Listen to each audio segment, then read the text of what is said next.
Вот уже который год главным событием культурной жизни не только столицы, но и страны является фестиваль «Хибла Гирзмава приглашает», который неизменно проходит в летние месяцы в Сухуме. Международный фестиваль «Хибла Гирзмава приглашает» был основан в 2001 году и ежегодно проходит в Абхазии.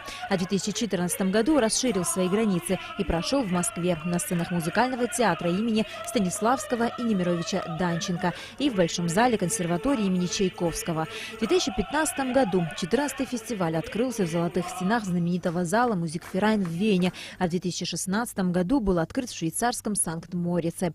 В этом году 16-й музыкальный фестиваль «Хибла Гирзмава приглашает» прошел на сцене Абхазского государственного драматического театра имени Самсона Чанба. Абхазия в последние годы стала не только местом рождения фестиваля «Хибла Гирзмава приглашает», но и частью его всемирного шествия, поскольку фестиваль проходит в разных странах. На фестивале в исполнении оркестра и оперных певцов прозвучали сочинения Россини, Доницетти, Верди, Пучини, Гуну, Бизе, Чайковского и Бородина.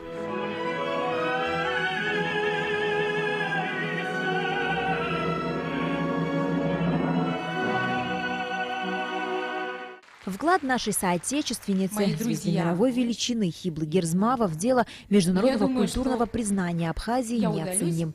Несмотря на то, что певица взошла на вершину музыкального Олимпа, она не теряет связи со своей родиной, чему свидетельствует этот фестиваль.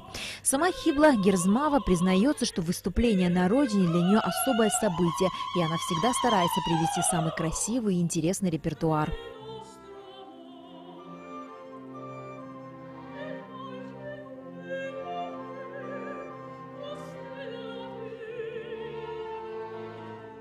Также на театральной площади Абхазского государственного драматического театра имени Чанба была организована площадка под открытым небом для прямой трансляции фестиваля. Были установлены экраны, сидячие места.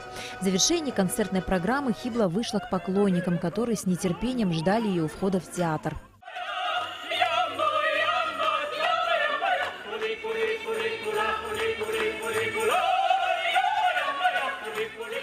Зародившийся в Абхазии 15 лет назад фестиваль «Хибла Гирзмава приглашает» уже давно перешагнул границы стран и континентов, из года в год расширяя свою географию. И в этом году Хибла Гирзмава преподнесла родине очередной подарок в виде блестящего выступления. На Алакове Леон Адлиба, Абхазское телевидение.